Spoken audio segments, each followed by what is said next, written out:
The CEO married the woman he despised, but their wedding night made him fall deeply in love. Imagine being forced into a marriage with someone you absolutely despise, only to discover a hidden conspiracy that threatens both your lives. In this story, our cold and calculating CEO marries the very woman he blames for his family's downfall. Tensions erupt when bullets fly, and she risks everything to save him. Why would she do it? How do these sworn enemies transform their hatred into something deeply moving and unexpected? You'll have to follow the story in its entirety to witness the dramatic unraveling of lies, secrets, and ultimately, a love powerful enough to heal old wounds. If you're a fan of captivating twists and heartfelt moments, make sure you don't miss out on this story. Subscribe to our channel to support us and stay tuned for many more tales that are sure to grip your emotions. Your encouragement means the world to us, and we can't wait to share all our upcoming stories with you. Dominic Hartley stared through the floor-to-ceiling windows of his office, high above the bustling streets of Manhattan. Outside, the heavy downpour obscured the city lights, rainwater cascading down the glass like countless tears. Under normal circumstances, he might have marveled at the view. He had always admired how New York pulsed with energy even in inclement weather. But tonight his thoughts were distant, locked on a memory that refused to fade. 7 years ago, Hartley Financial, once an empire built by Dominic's late father, Luke Hartley, was reduced to rubble, and Dominic himself had stood in this very city, powerless to stop the downfall of everything he held dear. Back then, he was neither the formidable CEO he had since become, nor the composed figure who now graced the covers of prestigious business magazines. He was a young man consumed by grief and fury. He remembered the clatter of a gunshot in a silent corridor, the shock of receiving a hastily scribbled letter, and the final blow, an orchestrated financial scandal that left no survivors in its wake. Dominic's father had been the guiding star of his life, a steadying presence who had built a formidable legacy. When Luke Hartley died, the loss was not merely personal, it reverberated through every boardroom and business venture Dominic had tried to continue. Suddenly, everything was gone. The trust investors once placed in the Hartley name vanished overnight. Banks withdrew their loans, once loyal partners distanced themselves, and the press devoured the tragic story with headlines of betrayal and greed. It was later rumored that a man named Albert Cavendish had used underhanded tactics to gain a competitive edge, fueling the downfall of Hartley Financial. The Cavendish family's enterprise, known then as Cavendish Industries, was rumored to be the direct beneficiary of the destruction that befell Dominic's world.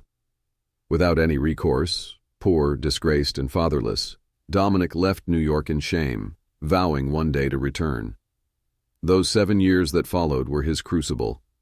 Traveling from one financial hub to another, he rebuilt a reputation from scratch. He negotiated with smaller ventures and grew them into profitable enterprises. Slowly, methodically, he cultivated allies, forging relationships that rivaled the best-known CEOs. Although the initial heartbreak had nearly driven him to despair, Dominic's raw determination eventually became unstoppable. In his pursuit of power, he hardened his heart, convinced that only a cold, calculating mindset could serve as armor in a ruthless world. Even as success poured in, as he gained supporters and capital to match, the old wound continued to fester. The driving force behind it all was revenge. Dominic was determined to find Cavendish Industries at its weakest and seize what was rightfully his. Now, perched in his sleek corner office in a newly acquired high-rise, Dominic felt oddly calm. The moment was near. After years of careful planning, he had found the company once known as Cavendish Industries, in dire straits, on the brink of collapse, just as Hartley Financial had been. Yet, the father who supposedly engineered the fall of the Hartleys was no longer alive. In his place, his only daughter was fighting a losing battle to preserve her father's empire.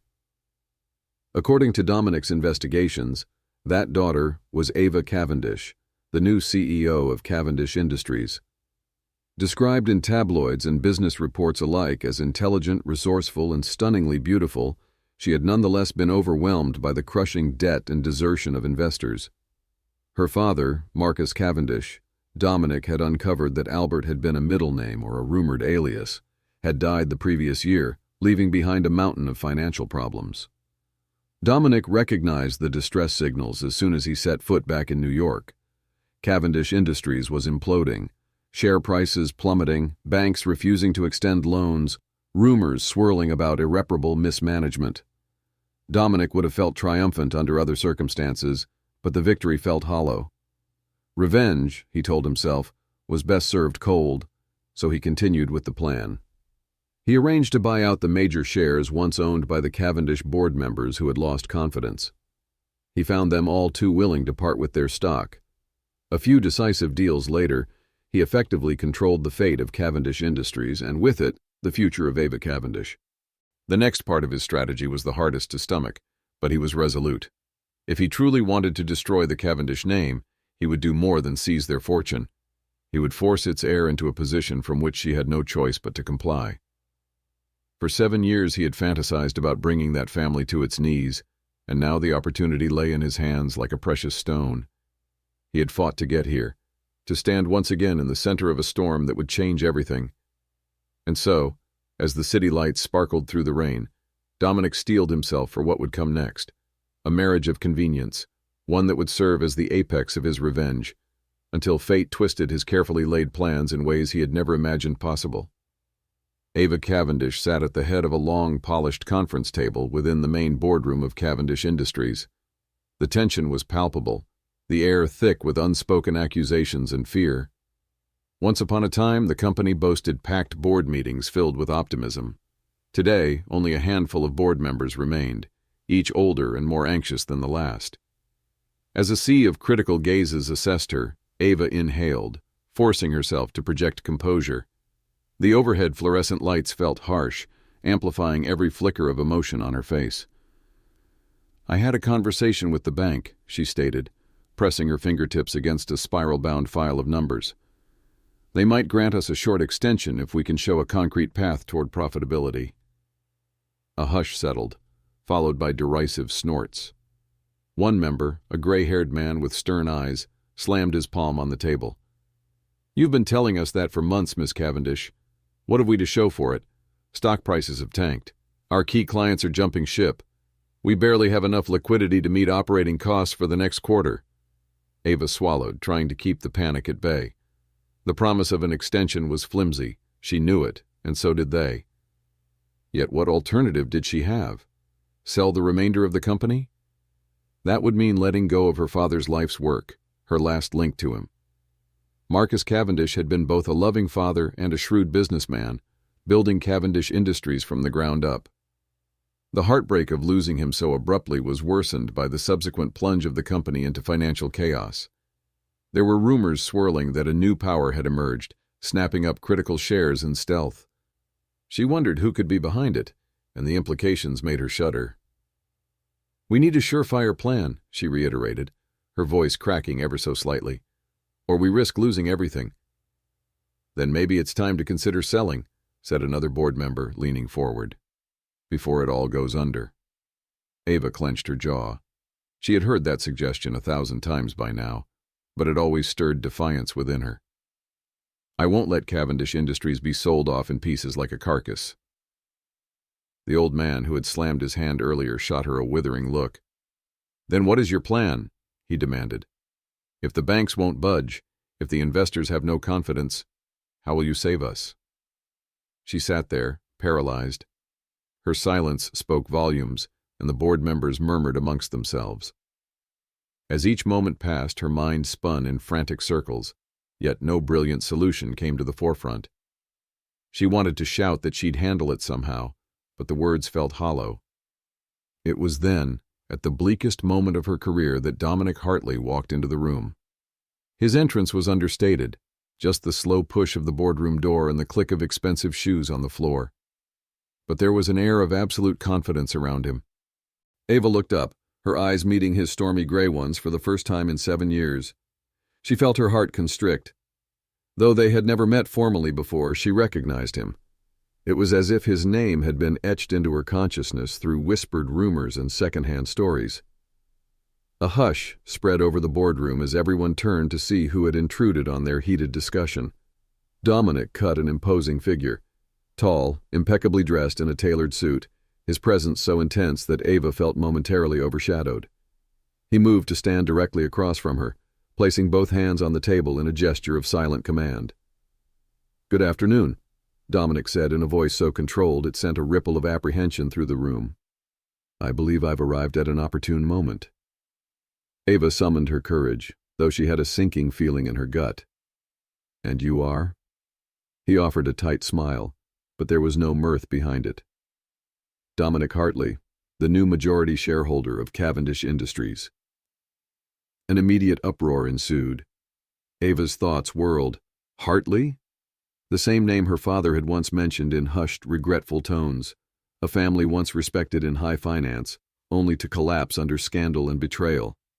Why did that name ring with so much bitterness and sorrow? Dominic scanned the faces around the table, ignoring the chaotic babble. Finally, his gaze locked on Ava.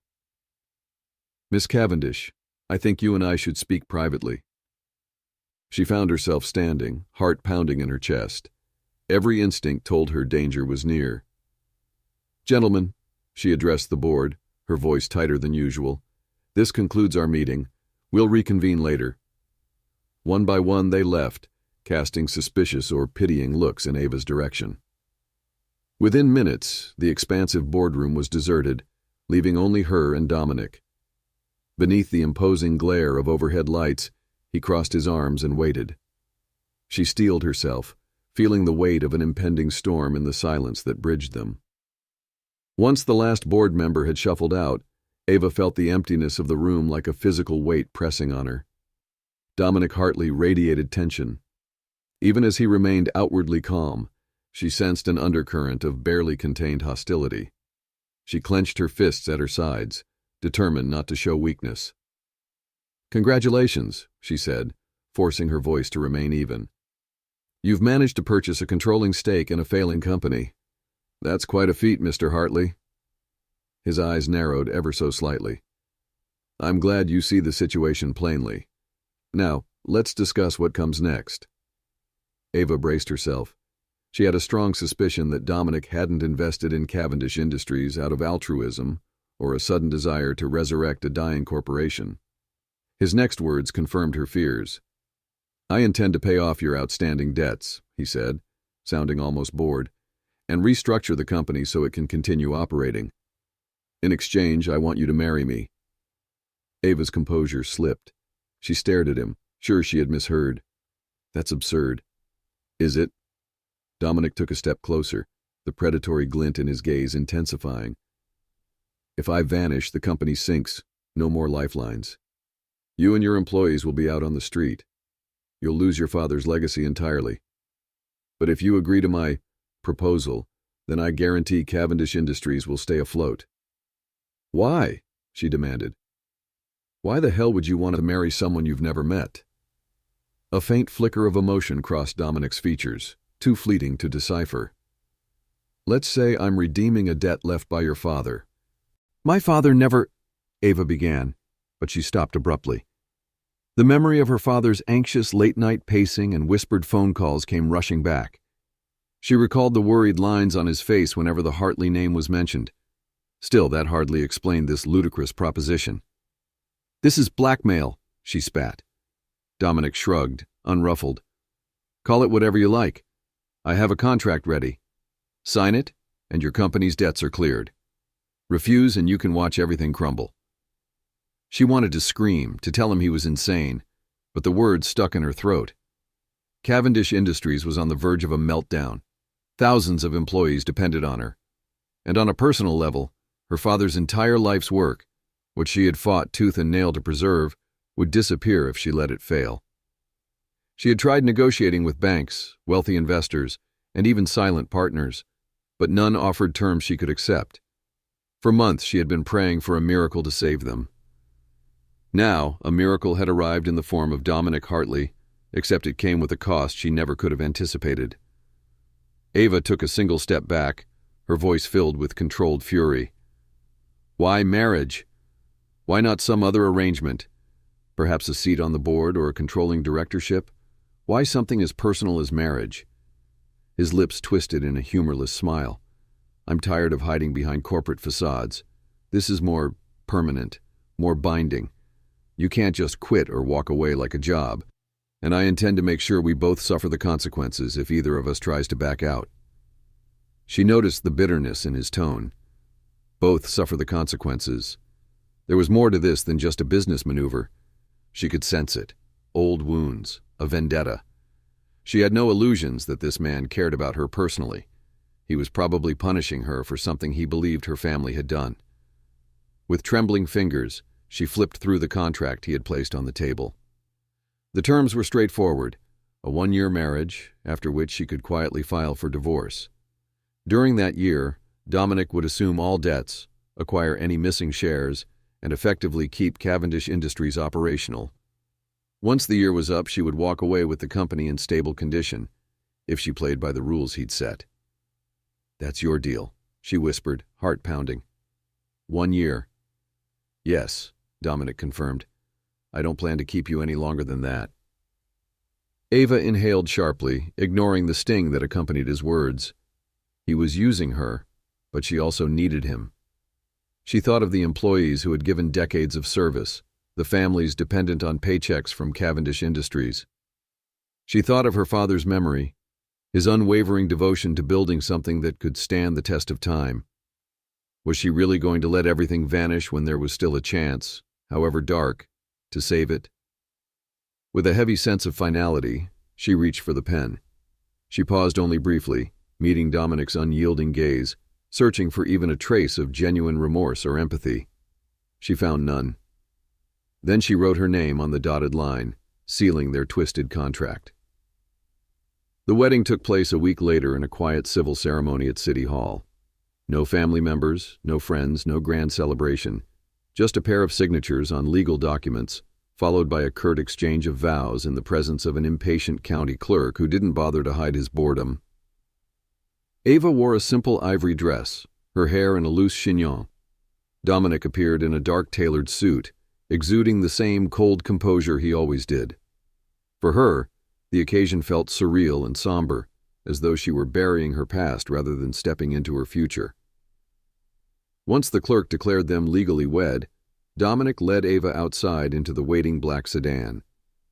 The paparazzi were strangely absent, perhaps testament to Dominic's wealth and influence, or possibly a reflection of how discreetly he wanted this matter handled. She slid into the leather seat, her thoughts racing. How had her life come to this? She cast a sideways glance at her new husband. He stared straight ahead, posture rigid, face unreadable. When they arrived at Hartley Tower, the sleek skyscraper Dominic had purchased as the new headquarters for his revived holdings, Ava's tension mounted. She recalled stepping into her father's offices as a child, the sense of awe she felt at the open atrium. Now, everything was different. The hush in the elevator ride up felt oppressively thick. Once they reached the penthouse floor, Dominic guided her to the spacious apartment at the top, a penthouse with panoramic views of the city. It was to be their home for the duration of the marriage. At the threshold, the door clicked shut behind them with an echoing finality. Ava let her suitcase rest by the entrance as she surveyed the immaculate space. Polished marble floors, modern artwork, and expensive furniture, a showplace for wealth, but absent of warmth. "You can pick any room you like," Dominic remarked in a voice devoid of any welcoming tone. "I'll be in the master suite." She should have expected such distance. It was, after all, a transaction. Still, her stomach nodded. This is my wedding night. A standard dream for many brides would include excitement and romance. In her case, it felt like walking into an elegant prison. Ava inhaled deeply. "Is that what you want? Separate rooms on our first night?" Dominic half-turned, regarding her with a distant gaze. "We're married on paper. We don't have to pretend anything else unless it's for the public's benefit." She folded her arms, summoning a spark of defiance. "And what if I want to fulfill my wifely duties?" she asked pointedly. His brow furrowed, though his posture remained rigid. "You'd be wasting your breath, Ava. I'm not interested in playing house." The moment stretched uncomfortably.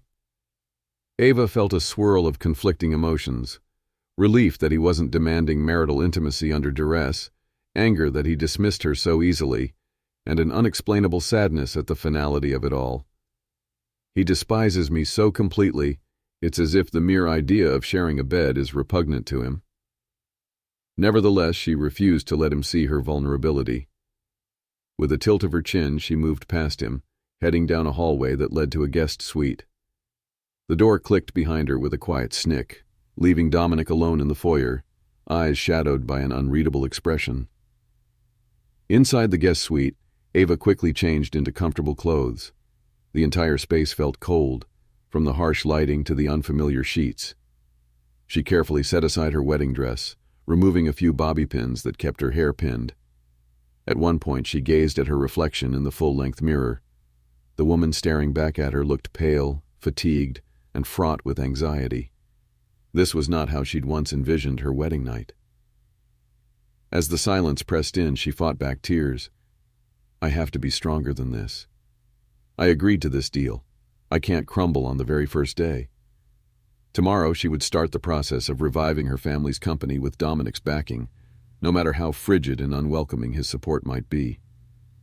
She resolved to pour all her energy into saving Cavendish Industries and proving to him and herself that she wasn't just some ignorant daughter of a corrupt empire. But as the night wore on, she couldn't escape the sense of dread creeping into her heart. She flicked off the lights, climbed into bed, and stared at the darkness, waiting for morning. Unbeknownst to her, just a few doors away, Dominic Hartley stood by his own window, looking over the city. In his mind echoed the memories of betrayal and the vow he had made all those years ago. I will make them pay. Yet even he couldn't shake the strange heaviness clinging to his chest as he thought of Ava, alone in that room. After so long nurturing his hatred, he found it disorienting to harbor any other emotion. But the tension he felt now was not purely anger.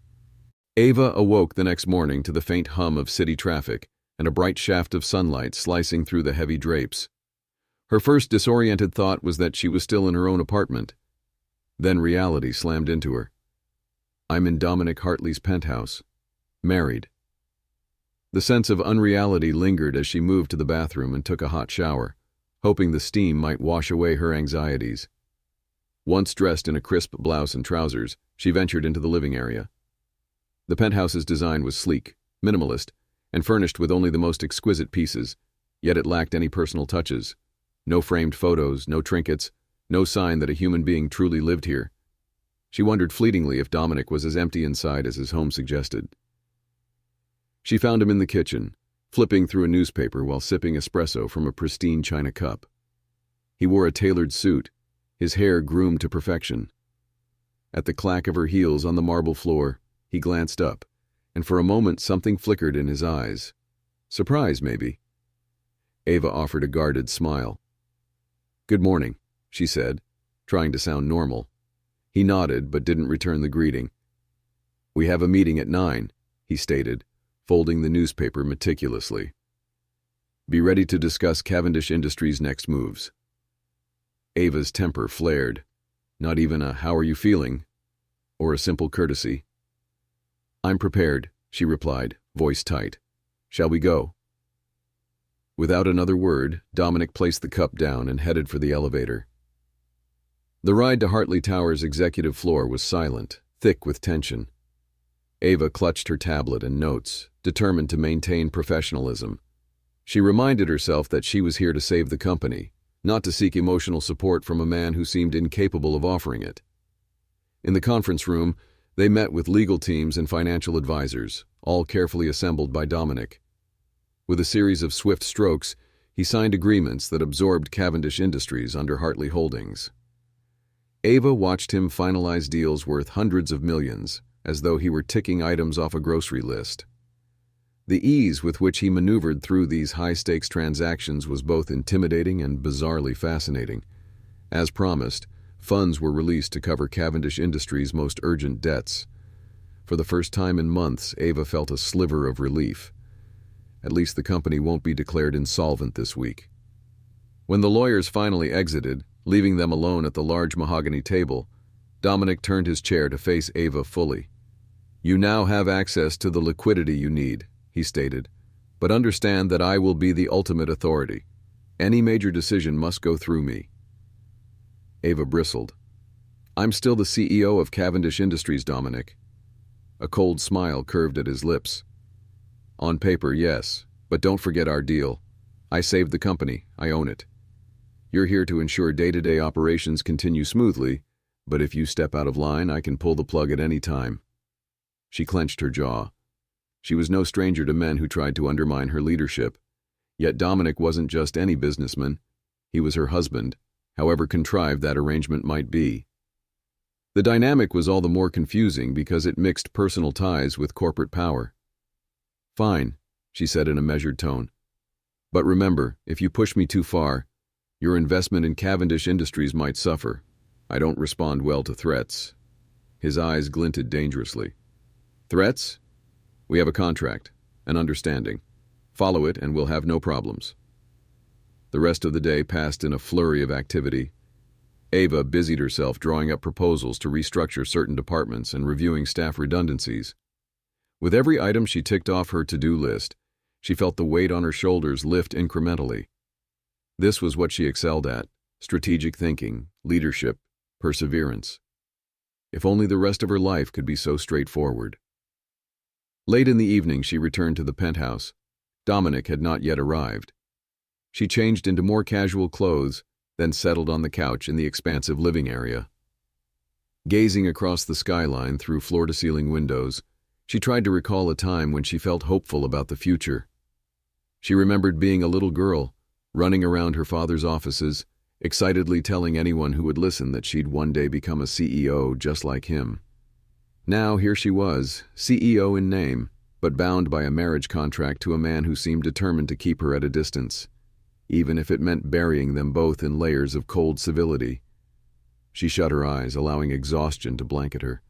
For a second she wondered if Dominic had ever known warmth or compassion, if his father's downfall had hardened him so severely that he deemed it impossible to trust anyone ever again. The next few weeks blurred into a routine. Every morning, Dominic and Ava would prepare to face the corporate world, together, yet not truly together. They attended shareholders' gatherings, press conferences, and even a few business luncheons where they had to present themselves as the unified face of Hartley Holdings and Cavendish Industries. The media latched onto their story, the mysterious revival of a struggling conglomerate, spearheaded by a dynamic, if somewhat enigmatic, husband and wife duo. Outwardly, they played their parts seamlessly. Ava's poise and eloquence charmed many of the company's wavering investors, while Dominic's sheer presence and track record for success quelled any remaining doubts. The synergy was electrifying, at least on a public stage. Share prices slowly began to climb as confidence rebounded, and the rumor mill that had previously declared Cavendish Industries dead in the water started churning out a new narrative, that this marriage was a brilliant strategic alliance. Behind closed doors, however, their relationship was as frigid as ever. Dominic remained distant, slipping into the penthouse late at night and leaving before dawn. The most extended conversations they had concerned corporate strategies or event schedules.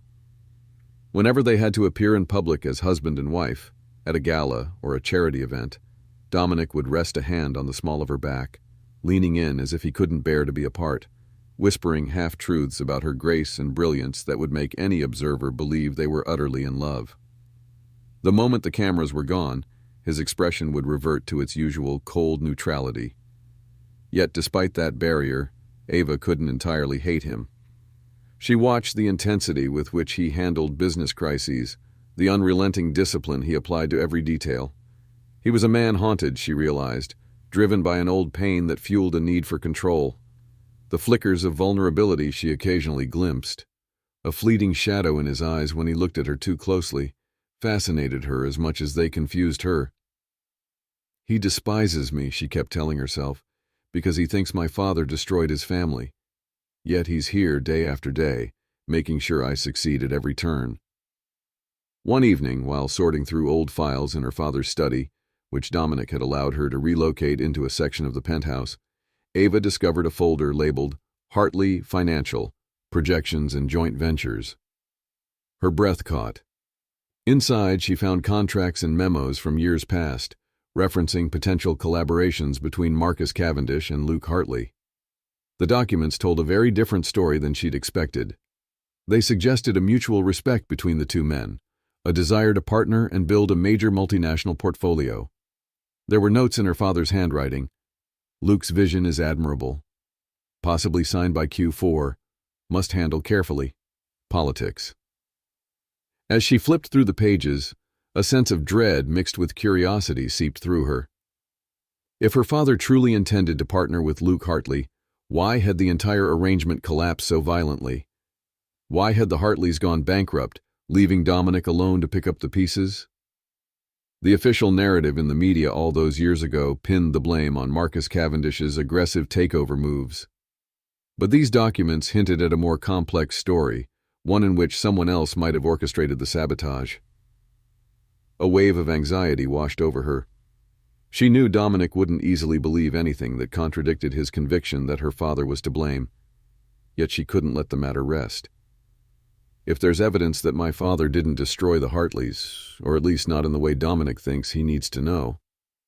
She also worried about the possibility that a third party might have been pulling the strings. But who could have stood to gain from the downfall of both families? When Dominic returned that night, she approached him in the living room. He had just pulled off his tie, looking tired but still guarded. "Dominic, I want to talk to you about something I found in my father's study," she began, trying to keep her voice calm. She gathered the folder of documents in her hands. He gave her a wary look. "Unless it's urgent, I'd rather handle business in the office tomorrow." "This is urgent," she insisted, stepping closer. "It's about my father and yours. I think—" She hesitated.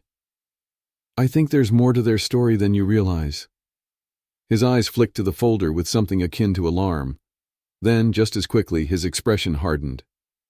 "Stop," he commanded. "Don't feed me lies, Ava. If you're trying to rewrite the history of what happened, save it." "But I'm not lying," she snapped, frustration boiling over. "I have paperwork, memos, contracts. They show a possible alliance."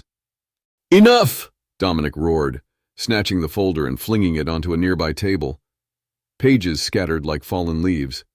"I spent 7 years digging for the truth. I know what happened." Ava's pulse pounded. "He's shutting me down without even looking at the evidence." "Dominic, please," she said quietly. "Just read the documents." His jaw tightened, eyes cold with rage. "I married you to fix the damage. That was the deal. Don't expect me to believe your father was anything other than a backstabber who ruined my family." The finality in his tone chilled her. She watched him walk away, footsteps echoing as he disappeared into his suite. For a long moment she stood alone amidst the scattered documents, tears pricking at her eyes. "No matter what I do," she thought miserably, "he'll never see me as anything but an extension of my father's sins." The weeks dragged on. Ava discovered that mounting evidence pointed to a shadowy figure who benefited from both Hartley Financial's downfall and Cavendish Industries' subsequent struggles. A name began appearing in bank statements and shell company registrations: Malcolm Cross. He had once been a mid-level executive dealing with both families in discrete financial agreements. Immediately after the Hartleys declared bankruptcy, Cross vanished, only to resurface under different aliases. Each trace led Ava to suspect that he orchestrated the wedge between Luke Hartley and Marcus Cavendish, perhaps forging documents or leaking false statements. While the puzzle pieces fell into place, her marriage to Dominic remained locked in silent hostility. Their public appearances were as elegant as ever: fake smiles for the cameras, obligatory kisses for tabloids. But inside the penthouse, they were polite strangers at best, adversaries at worst. The tension came to a head one night when a high society charity gala called for them to appear as a power couple. Ava dressed in a flowing emerald gown while Dominic wore a crisp black tuxedo. Cameras flashed as they arrived, arms linked, exuding an aura of sophisticated unity. During the event, Ava mingled with various philanthropists and corporate bigwigs, using her charm to smooth out any lingering concerns about Cavendish Industries' stability. She noticed Dominic from across the room, engaged in conversations with potential investors. He was a magnet. People flocked to him, desperate to hear his insights or curry favor. Occasionally their gazes met, and she saw something flicker in his eyes, but it disappeared the moment the next handshake demanded his attention. Later that evening, an unexpected guest arrived. Ava recognized him as soon as he entered. Malcolm Cross, the man from the photos she had gleaned in her private investigations. He was older than in the pictures, with silver streaks in his hair and a self-assured swagger. A sense of dread pooled in her stomach. What is he doing here? And how is he connected? Dominic also spotted Cross, and a flicker of confusion passed over his features. Cross approached them with a cunning smile. "Mr. Hartley, Mrs. Hartley," he greeted, inclining his head. "A pleasure to finally meet you both." Ava forced a tight smile. "Likewise, though I wasn't aware you'd be attending." "Ah, yes," Cross said. "I'm a patron of the arts, you see. Generous donors such as myself are always welcome." He turned a disconcerting gaze on Dominic. "I've been following your success story, Mr. Hartley. Impressive how you've rebuilt your name after such a tragedy." Dominic's jaw clenched. "Indeed. And you are?" With a slow grin, Cross extended his hand. "I've used many names, but most recently I've gone by Malcolm Cross. You may have heard rumors. I was once involved in the financial sector, though I've since taken a more flexible approach to business." Ava felt her heart pounding in her chest. "Does Dominic recognize him?" Cross continued, unperturbed by Dominic's stern look. "Let me congratulate you on your marriage. It must be quite fulfilling to unite two great family legacies, though if I recall correctly, the Cavendish and Hartley families weren't always on the best of terms." Dominic's eyes flared with suspicion. "That's in the past." Cross gave an enigmatic chuckle. "Of course, water under the bridge. Still, it's interesting how fortunes change, wouldn't you say?" In the charged silence, Ava sensed an undercurrent of danger. Cross was practically taunting Dominic, or perhaps goading him to recall old wounds. Before she could speak, Cross excused himself to greet other attendees, leaving behind a tension so thick it weighed down the air. "Who is that man?" Dominic muttered, more to himself than to her. Ava hesitated. Should I tell him everything right now? She decided against it. Confronting him publicly would be disastrous, especially given Dominic's tendency to deny any narrative that deviated from his own. Instead, she said quietly, "He's just someone with a significant interest in high finance. I've come across his name in some old documents." His expression darkened. "Stay away from him," he warned. "He seems dangerous." That the words came from Dominic, the same man who exuded danger himself, only heightened Ava's anxiety. She nodded, though in truth she had no intention of backing off. She needed proof to connect Cross conclusively to the sabotage that tore their families apart. If she found it, perhaps Dominic would finally see reason. The tension that night spilled over into the penthouse after they returned from the gala. Ava set her clutch down on the glass coffee table and kicked off her heels, while Dominic strode across the living room, loosening his tie with a scowl etched onto his face. She sensed the storm brewing, and it was only a matter of time before it erupted. "You recognized that man," Dominic accused, turning on her. "Malcolm Cross, or whatever he calls himself. There was a flicker in your eyes. Don't deny it." Ava swallowed, deciding she couldn't conceal the truth any longer. "Yes, I know who he is. Or at least I've been trying to piece it together. He had dealings with both our fathers before Hartley Financial collapsed." Dominic's gaze sharpened. "My father only ever dealt with the Cavendishes. Don't try to shift the blame onto some random third party." She picked up a small stack of documents from a nearby table, ones she hadn't yet shown him. Random. Malcolm Cross was a link between both families. I found evidence suggesting he orchestrated misleading transactions, forging tensions that led to a financial meltdown. His jaw tightened. "Evidence," he repeated, voice dripping with skepticism. "Your so-called evidence would neatly absolve Marcus Cavendish, I'm sure." "It's not about absolving anyone," Ava snapped, frustration boiling. "It's about the truth. I don't believe my father and yours plan to sabotage each other. There's too much contradictory data. There are memos referencing a joint venture, numbers that don't line up with official statements, and Cross's name keeps appearing in places it shouldn't. Maybe your father was betrayed by both Cross and someone else within Cavendish Industries, or maybe my father was too blinded by expansions to see what Cross was doing. I don't know every detail yet, but I'm close to finding out." Dominic inhaled sharply, pacing the room with long, angry strides. He paused by the window, his reflection merging with the city lights. For 7 years, I believed my father was destroyed by your family's greed. I understand that, Ava said softly. But you and I are paying the price for something that might not be as clear-cut as we were led to believe. He turned to face her, his expression fraught with inner turmoil. You expect me to drop my anger on a whim because of a few suspicious documents you found? No, she murmured. I expect you to at least consider the possibility that you've been chasing the wrong enemy. A thick silence ensued. Dominic's shoulders seemed weighed down, his mind churning with conflicting thoughts. Slowly he approached, halting a few feet away from her. For the first time, Ava saw not the cold, calculating CEO, but a man haunted by the past, uncertain about the path forward. Let's say, hypothetically, he began, voice hoarse, there was more to it. How would we even prove it now? The damage is done, my father is gone, and we're both trapped in this arrangement. She studied his face, heart aching with empathy. If Cross truly orchestrated it, he'll have left loose ends. People like that always do. We can find them, but it requires your cooperation. Dominic's gaze dropped to the documents in her hands. The conflict in his eyes was raw. I'm not ready to concede everything, he said. But I'll look. Show me what you have. Ava exhaled, relief laced with trepidation. Thank you. This is all I've wanted. For you to just give it a chance. He reached out to take the papers from her. Their fingertips brushed, a fleeting contact that sent a peculiar warmth up her arm. The memory of their wedding night came roaring back. How they had both stood on opposite ends of the penthouse, filled with bitterness. She never imagined they'd reach a moment where they might share a common purpose.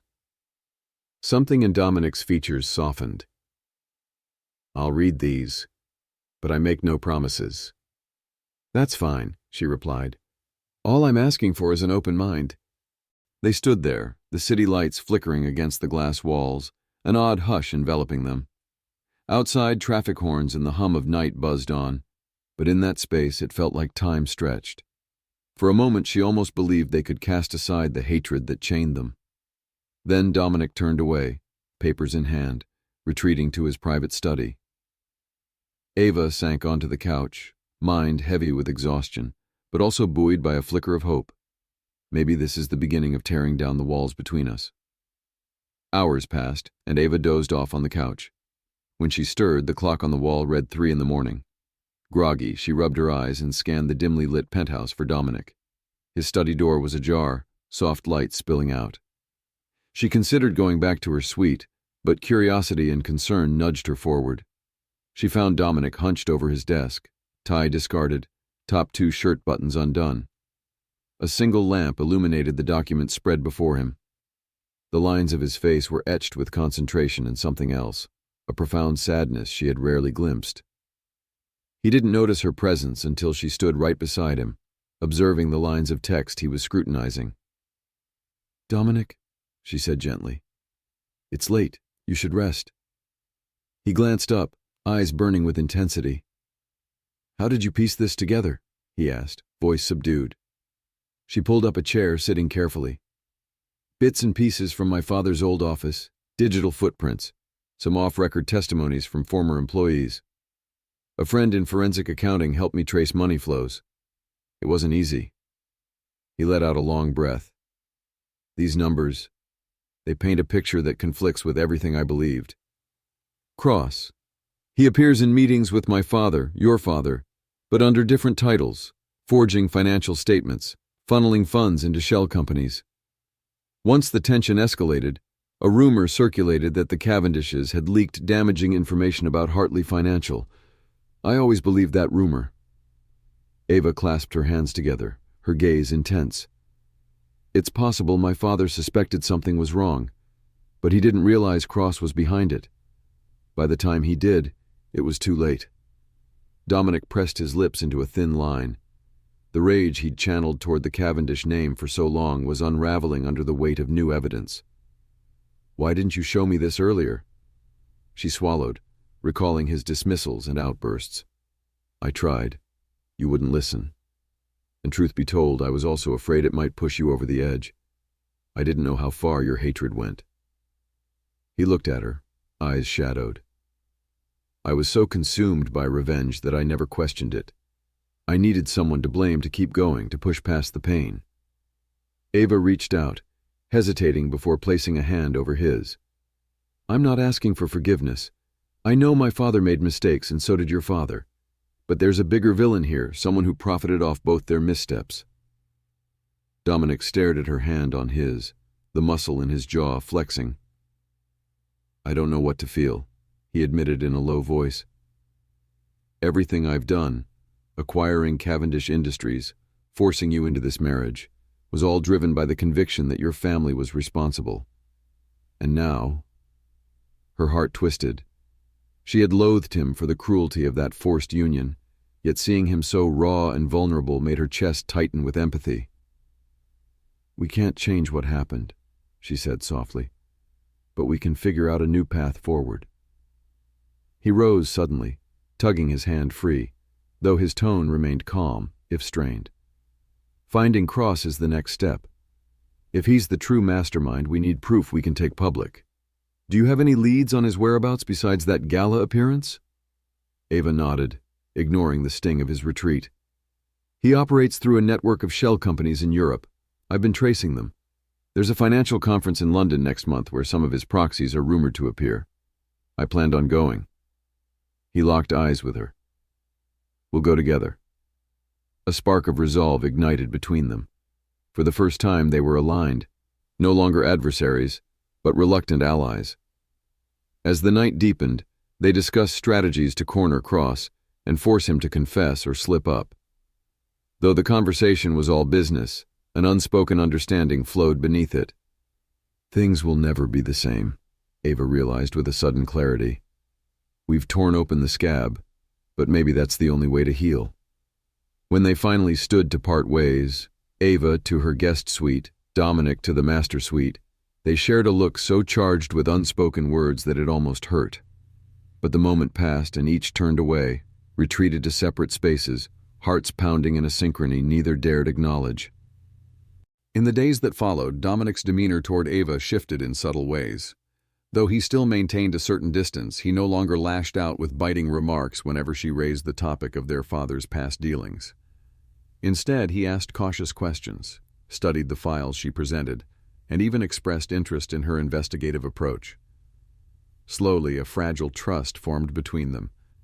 They agreed to keep up appearances in public as usual, mindful that their marriage arrangement was still under scrutiny.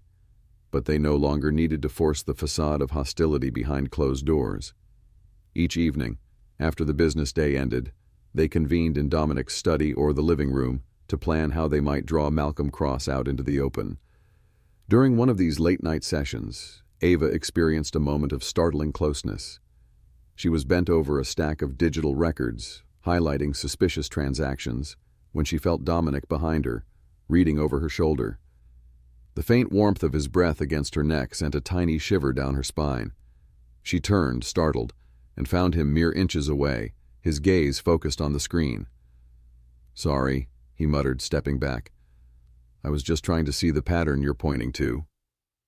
"That's all right," she replied, heart thumping oddly. He's never been this near except during staged public appearances. Over time, they even managed to share a few personal anecdotes, although haltingly.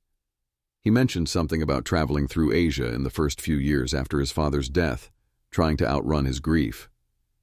She spoke briefly of her childhood, how her father had doted on her, while also teaching her the fundamentals of leadership and negotiation. They didn't dwell on these moments, but each glimpse added a new dimension to how they perceived each other. Amid the shifting dynamics, Ava found herself rehearsing how to approach Dominic about one other critical matter: their marriage. The contract stated it was for a year, purely transactional. But everything was changing now. Should they dissolve it early, once Cross was exposed, or should they try to shape it into something real, if real was even a possibility? She found herself unsure, torn between wanting genuine affection and fearing that Dominic's emotions, if any, were too entangled in past hurts to flourish into love. One weekend, they traveled to Massachusetts to visit a potential subsidiary. The setting was different from the urban hustle of Manhattan, a sprawling campus of green lawns and modern labs where engineers worked on emerging technologies. They toured the site together, exchanging ideas with the local staff. Ava noted that she and Dominic seemed strangely in sync when it came to problem solving. Their synergy drew compliments from employees. "You two make a great team." As the day ended, the staff insisted they stay for a casual dinner in the campus courtyard. Over grilled fish and fresh salads, Ava and Dominic found themselves sitting side by side, the golden glow of sunset washing over them. It was an informal gathering, laughter and conversation flowing among the employees, and for once they weren't performing for cameras or high society watchers. Ava saw Dominic's shoulders relax in a way she'd never witnessed before. He even managed a half-smile when one of the engineers cracked a joke about the complexities of microchip production. She studied him silently, marveling at how different he appeared when he let his guard down. The lines of tension that usually bracketed his mouth eased, and the chill in his gaze thawed, revealing something akin to curiosity, even warmth.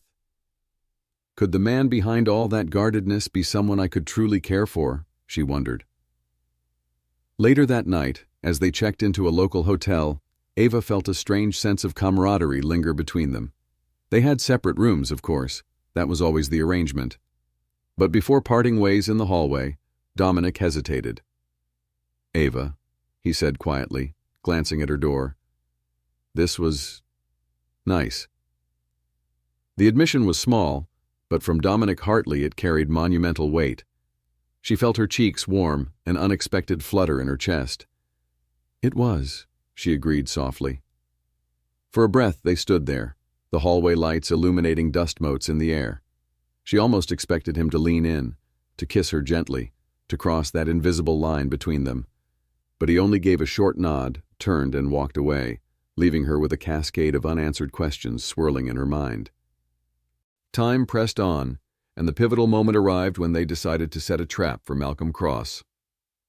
Through an intricate web of financial signals and coded communications, Ava and Dominic spread rumors that they were opening a new investment vehicle in Europe, something that would heavily leverage leftover assets from both Cavendish Industries and Hartley Holdings. The plan was simple: dangle a lucrative opportunity, let Cross's network pick up on it, and wait for him to make a move. This brought them to London, where a major finance conference was underway. The city's ancient cobblestones contrasted sharply with its modern financial district, and the hustle of bankers, investors, and entrepreneurs filled the air with excitement. Ava wore a sleek navy suit, exuding confidence as she circulated through the event halls, while Dominic moved with poised deliberation, every step screaming of power. They attended panel discussions on global market trends, sat through keynotes on emerging technology investments, and made small talk at cocktail receptions. All the while, they discreetly fed information to specific individuals they believed would funnel it back to Cross. After 3 days of strategic appearances, their fish finally bit the bait. On the final evening, at a private lounge near Canary Wharf, a message arrived on Dominic's phone from an unknown number. "Interested in your proposition. Let's meet. The Raven's Nest. Midnight." Ava, reading over his shoulder, felt her pulse spike. The trap was set. Close to midnight, Dominic and Ava arrived at the upscale lounge called the Raven's Nest. It was an elegant establishment, soft jazz music, dim lighting, and an air of secrecy that attracted powerful figures who preferred discretion. They sat at a corner table, nursing their respective drinks, eyes glued to the entrance. At midnight, a tall figure in a dark coat approached with purposeful strides. Malcolm Cross. He slid into the seat across from them, an oily smile playing on his lips. "Mr. Hartley, Miss Cavendish," he greeted, using her maiden name pointedly. "I'm intrigued by your rumored investment pool, and by your newfound collaboration." Dominic kept his tone neutral. "We're exploring partnerships for a specialized fund that leverages assets from both of our businesses." Cross leaned forward, folding his hands. "I see. But I must wonder, what happened to your fervent hatred, Mr. Hartley? Last I heard, you despised the Cavendish name." A muscle twitched in Dominic's jaw. Circumstances change. When there's money to be made, old vendettas can be set aside. Ava fought to keep her composure. She could see the glint in Cross's eyes, the unspoken question. Is Dominic lying for profit, or is something else at play? She decided to press him gently. We've come to recognize that alliances can be formed even after the worst conflicts. You know how the financial world is. Opportunities arise every day. Cross swirled the whiskey in his glass, studying them both. Very interesting indeed. Of course, I'd want to examine the details of your proposition, due diligence and all that. That can be arranged, Dominic said smoothly, if you're serious about investing. Cross's gaze flicked around as though checking for eavesdroppers. Perhaps we should take this conversation to a more private locale. My penthouse suite at the Grand Regent is just around the corner. We can speak freely there. The invitation was exactly what they wanted, a chance to corner Cross in a more controlled environment. Still, Ava's stomach roiled with nerves. This is it. They signaled the bartender for the bill, then followed Cross out onto the quiet streets. A black car whisked them to the Grand Regent, an opulent hotel that soared above the Thames. Once upstairs, Cross led them into a lavish suite, offering them seats in a plush living area. But the moment the door clicked shut, his demeanor changed. Now, he said, discarding the pretense of civility, why don't we stop playing games? I know exactly why you two are here. Dominic stiffened, exchanging a glance with Ava. Has he caught on? Cross walked toward a small bar near the window, poured himself another whiskey and faced them. You want me to confess, don't you? Confess to orchestrating the downfall of both your families. You must think I'm an idiot to walk into your trap. Ava's heart hammered. This was going sideways faster than they'd prepared for. Dominic rose to his feet, tension radiating from him. So you admit it? You're responsible for pitting our fathers against each other? Cross chuckled darkly. Why not? I've come too far to pretend otherwise. He sipped his whiskey, unbothered by their glares. Luke Hartley and Marcus Cavendish were dangerously close to forming an alliance that would have spelled doom for certain of my own interests back then. So I manipulated them, fed them false data, stoked misunderstandings, and watched them tear each other apart. Ava stood, pulse racing. You destroyed entire families for your gain. And I'd do it again, Cross said flatly. The financial world isn't about emotions or loyalty. It's about who gets to the top, no matter the cost. Dominic's voice quivered with rage. Your actions caused my father's death. That bullet. Cross shrugged. Who's to say he wouldn't have met some other tragedy? High finance is a dangerous game. His gaze turned predatory. But you two are no saints either. You used each other for your own ends. Dominic, you married a woman you despised to seize her company, correct? And Miss Cavendish, you sold yourself to salvage a failing empire. Don't come preaching morality now. Ava felt her cheeks burn. His words stung because they weren't entirely untrue. At the start, she and Dominic had been locked in a marriage contract born out of mutual desperation. But everything had changed. Cross smirked, setting his whiskey glass down. Well, now that we have everything out in the open, I suppose you want me to sign a confession? Provide a lovely paper trail for the authorities? Dominic clenched his fists. One way or another, you'll face justice. Justice, Cross repeated, feigning bemusement. In these circles, justice is a malleable concept, especially when you have the right connections. He reached inside his jacket, and Ava's eyes widened as he brandished a small handgun. Her breath caught, adrenaline spiking. But it seems I should wrap this up quickly. I can't have the two of you scurrying off to the press with your flimsy evidence. A moment of raw fear immobilized Ava. She recalled how Dominic had forced her into a marriage she never wanted, how she had stayed up nights combing documents for clues. All of it led to this terrifying confrontation, the truth uncovered, only to have a gun pointed at them. Don't be rash, Dominic warned, voice low. Killing us here won't solve anything. Our associates already have copies of the data we found. You pull that trigger and everything goes public by sunrise. Cross seemed to consider this, lips curling back in disdain. Perhaps. But maybe they'd lack your personal testimonies, your so-called eyewitness account. Evidence can be discredited lost or overshadowed by other stories. That's how the world works. Ava's mind raced. We need a way out of here, or at least a distraction. Then her gaze landed on Dominic's phone, resting on a side table. She realized it was still on, and they had set up a recording app to capture Cross's confession. If only they could leave with that phone, and their lives. Without warning, Cross leveled the gun at Dominic. I'm sorry about your father, truly. But I can't let you tear down everything I've built over the years. In a heartbeat, Ava stepped in front of Dominic, arms raised protectively. Time slowed to a crawl. She saw Dominic's stunned expression, felt his hand grab her arm to pull her back, but she refused to budge. No, not again. No one else is dying because of this man. The gun fired. The echo rattled through the suite. Sharp pain flared in Ava's side, ripping the breath from her lungs. She swayed, choking on a cry, as Dominic caught her before she crumpled to the floor. Panic twisted his features. Cross hesitated, gun still raised, but the commotion from the shot had already alerted hotel security. Shouts echoed from the hallway. With a snarl, Cross turned and fled through a back exit. Meanwhile, Dominic cradled Ava against him, pressing trembling hands over the wound that stained her blouse in crimson. "Ava!" he cried, voice breaking. "Stay with me, please, stay with me." Her vision blurred, the edges darkening. She clutched his hand, struggling to form words. "Don't let him—" But the sentence remained unfinished as consciousness slipped away. Dominic looked up, tears threatening to spill, as the suite door burst open with armed security and paramedics rushing in. Over the chaos, he roared, "Help her, please!" The unstoppable, unflappable Dominic Hartley was undone. He held his wife, the contract bride he once despised, desperately praying she wouldn't slip away. Ava's world dissolved into swirling lights and frantic voices.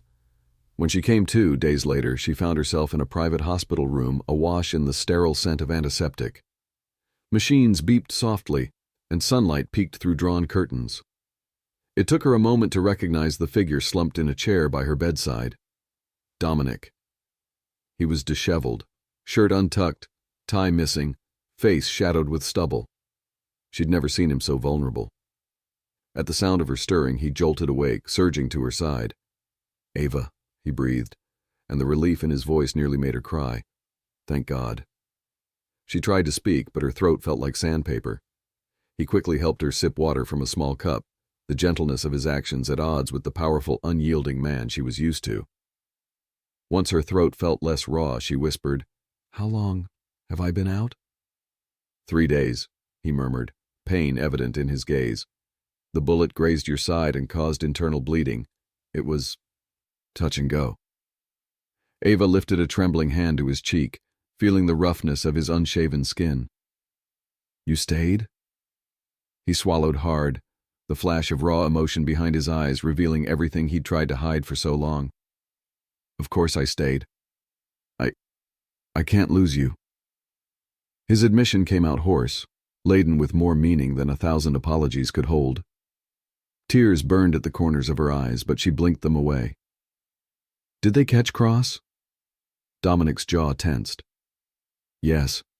The authorities found him a few hours later trying to leave the country. The recording on my phone, your plan, captured his confession. He can't slip out of this one." Ava sagged with relief, though the shift caused a stab of pain. She exhaled raggedly. Thank goodness. Silence fell, broken only by the soft hum of hospital machinery. Then Dominic laced his fingers through hers, holding on as if afraid she'd vanish. "Ava," he said, voice trembling, "you took that bullet for me. Why?" She met his gaze, tears threatening again. "Because I didn't want you to be hurt. I was afraid of losing you." A shudder racked his frame, and he bowed his head, pressing her knuckles to his lips. "I used to believe hatred was all I had left," he began, his words halting. "But you made me see it differently. You're more than your father's daughter. You're strong, brilliant, compassionate. And somewhere along the way, I realized I care about you more than I ever wanted to admit. Maybe more than I've ever cared about anyone." Her throat constricted. She remembered the hostility that once defined their interactions, the forced wedding vows. Yet here they were, bruised by the past but sharing a tenderness that felt profound and real. "Dominic," she whispered, "I know this marriage started as a contract, but I want more than that. If you do too." He nodded, tears in his eyes now. Dominic Hartley is crying, she thought, astonished. "I want more. I don't care about the contract anymore. I don't want you to stay because you have to, but because you choose to." She squeezed his hand. "I choose you." A sob caught in his throat. He leaned forward, brushing a soft kiss across her forehead. In that moment, all the barriers they had built around themselves seemed to crumble. Outside, the sun rose higher, illuminating the small room in a gentle glow, as if the world itself was embracing their newfound hope. In the days that followed, Ava's recovery was slow but steady. Dominic never left her side, handling business from a makeshift office in the hospital lounge and fussing over her every need. Cavendish Industries and Hartley Holdings jointly announced the exposure of Malcolm Cross's crimes, turning the tide of public sentiment in their favor. Investors praised the unexpected synergy between husband and wife, oblivious to the deeper personal breakthroughs happening away from the camera lens. A month later, when Ava was finally discharged, Dominic insisted on carrying her out of the hospital himself. She laughed at the spectacle, half embarrassed, half touched by his unwavering devotion. Outside, cameras flashed, but the only thing Ava noticed was Dominic's arms around her, secure and warm. Back at the penthouse, they stood in the foyer where they had once faced each other as strangers bound by a cold contract. This time, Dominic bent down, sealing her lips with a tender kiss. She sensed no bitterness, no hidden motive, only love. Her heart soared with the certainty that they had found something genuine amid the wreckage of lies and old feuds. In the weeks that followed, they chose to renew their vows, this time in a small private gathering that included trusted friends and colleagues who had supported them. There, in the presence of people who truly cared, Dominic and Ava promised to share a future built on honesty and love, free from the ghosts of their father's past. Every story of heartbreak and vengeance contains within it the seed of something beautiful, if given the chance to grow. For Dominic and Ava, that seed sprouted the moment they realized neither could stand to lose the other. And so, under the vibrant New York skyline they both called home, their once transactional marriage blossomed into a bond that would forever define them, proof that even the deepest wounds can be healed by the power of truth and love. As we reflect on this incredible journey, it becomes clear that even the darkest hatred can transform into hope when honesty and understanding step in. Our CEO, once fueled by vengeance, realizes that genuine love brings more fulfillment than any revenge ever could. Their story shows that trust can rise from the ashes of suspicion, and loyalty can be forged in the crucible of adversity. From corporate battles to life-threatening confrontations, each event only strengthened their bond and reminded us all that no pain is too deep to heal when approached with open hearts. We hope this story has moved and inspired you as much as it has us. What are your thoughts on the characters' growth, the shifting alliances, and the powerful final confession that bound them together? Leave a comment below to share your opinions or start a discussion. We'd love to hear from you.